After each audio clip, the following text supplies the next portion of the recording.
ಮನಸ್ಥಿತಿಗಳು ಹಂಗಿತ್ತು ಅಂತ ಹೇಳಿ.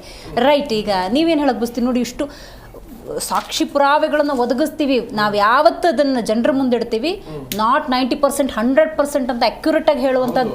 ಅಂದ್ರೆ 70 ವರ್ಷದಿಂದ ಅವ್ರ ಕೈಲೇ ಇತ್ತಲ್ಲ ಎಲ್ಲ ಆಡಳಿತ, ಈಗ 15 ವರ್ಷದಿಂದ ಬಿಜೆಪಿ ಕೈಲಿ ಹೋಗಿರೋದು. ಈಗ ಸಾಮಾನ್ಯವಾಗಿ ಒಬ್ಬ ವ್ಯಕ್ತಿ ನಾನೊಂದು ಚೇಂಜ್ ತರ್ತೀನಿ ಅಂತ ದಿಲ್ಲಿಲಿ ಹೋದಾಗ ಅದೇ ಅರವಿಂದ್ ಕೇಜ್ರಿವಾಲ್ ಶೀಲಾ ದೀಕ್ಷಿತ್ ನ ಸೋಲಿಸ್ತಾರೆ. ಕಾಂಗ್ರೆಸ್ಸರ ದಿಗ್ಗಜರು, ಸಂಸ್ಥಾಪಕರು ಅಂತ ಹೇಳ್ಬೋದು, ಶೀಲಾ ದೀಕ್ಷಿತ್ ನ ಸೋಲಿಸ್ತಾರೆ. ಅದೇ ಇವತ್ತು ಕಾಂಗ್ರೆಸ್ NDA ಆಗಿದ್ಮೇಲೆ ಇವರೇ ಸೋತು ಮನೆಗೆ ಹೋಗ್ತಾರೆ, 100 ಕೋಟಿ ರೂಪಾಯಿ ಮನೆ ಕಟ್ಕೋತಾರೆ.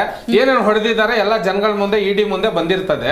ನಾನ್ ಹೇಳೋದೇನಂತ ಹೇಳಿದ್ರೆ, ಇವ್ರು ಹೇಳಿದ್ರು ಪಕ್ಷ ಬಿಟ್ಬಿಡ್ತೀನಿ ಅಂತ. ನೀವು ಬಿಡಿ ಪಕ್ಷ, ನಾನ್ ಬಿಡಕ್ ಹೋಗಲ್ಲ, ನನ್ನ ಯಂಗ್ಸ್ಟರ್ ಪಕ್ಷ. ಒಂದ್ ಮಾತು ಏನಂತ ಹೇಳಿದ್ರೆ, ಜನಗಳಿಗೆ ಈ ರಾಹುಲ್ ಗಾಂಧಿ ಅವರು ಸ್ಟೇಟ್ಮೆಂಟ್ ಕೊಟ್ರಲ್ಲ, ಹಂಗಿದ್ರೆ ಇವ್ರು ನಿಂತಿದ್ರಲ್ಲ ಎಲೆಕ್ಷನ್, ಅಲ್ಲೂ ಹಂಗೆ ಆಯ್ತಾ? ಕೇರಳದಲ್ಲಿ ಹಂಗೆ ಆಯ್ತಾ? ಅಲ್ಲಿಂದ ಯಾಕೆ ಎತ್ತಲ್ಲ ಇವರು? ಕರ್ನಾಟಕದ ಎತ್ಕೊಂಡ್ಬಿಡ್ತಾರೆ, ಅಲ್ಲಿಗೆ ಹೋಗಿ ಬಿಹಾರದ ಎತ್ಕೊಬಿಡ್ತಾರೆ, ಅಲ್ಲಿಗೆ ಹೋಗಿ ಬಿಜಾಪುರದ ಎತ್ಕೊಬಿಡ್ತಾರೆ.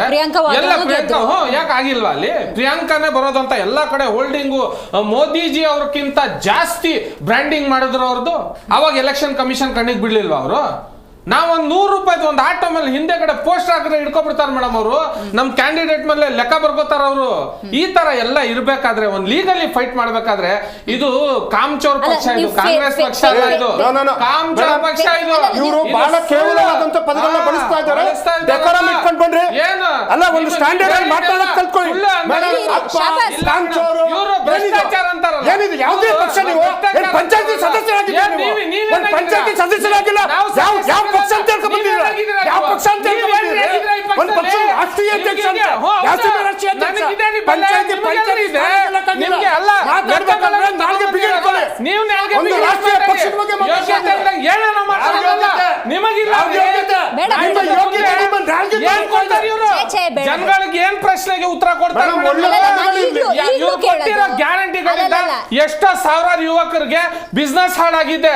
ಇವತ್ತು UPI ಇಂದ, ಸ್ಟೇಟ್ ಗವರ್ಮೆಂಟ್ ಇಂದ ಯಾವುದೇ ರೀತಿಯ ಟ್ಯಾಕ್ಸ್ ಬರೋದಕ್ಕೆ election commission government of India tax ಬಂದು ಸೆಂಟ್ರಲ್ ಗವರ್ಮೆಂಟ್ ಆಫ್ ಇಂಡಿಯಾ ಬಿಟ್ಟಿಲ್ಲ. ಸಿದ್ದರಾಮಯ್ಯ ಅವರು ಒಂದು ಟೀಮ್ ಅವನಿಗೂ ಬಿಟ್ಟಿಲ್ಲ. ಸಿದ್ದರಾಮಯ್ಯ ಹೆಣ್ಣು ಮಗು ಕೈ ಮಾಡ್ಕೊಂಡು ನೀವು ಮುಗಿದ ಬಿಜೆಪಿ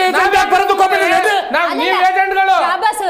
ಈಗ EVM ನ ಫೇರ್ ಅಂತ ಜನ ನಂಬಬಹುದಾ? ಯಾಕೆ ನಂಬ್ತಾರೆ ಮೇಡಮ್? ಯಾಕೆ ನಂಬೇಕು? 70 ವರ್ಷದಿಂದ ನಡೆದೇ ಇರೋದು ಇವ್ರು ಹೇಳಿದ ತಕ್ಷಣ ನಂಬೇಕಾ? ಮೋದಿಜಿ ಅವ್ರು ಗೆಲ್ತಾ ಇದಾರೆ ಅಂತ ಹೇಳ್ಬಿಟ್ಟು ಸಿದ್ದರಾಮಯ್ಯ ಸೋತಿದ್ರೆ ಇವ್ರು ನಂಬೇಕಾ?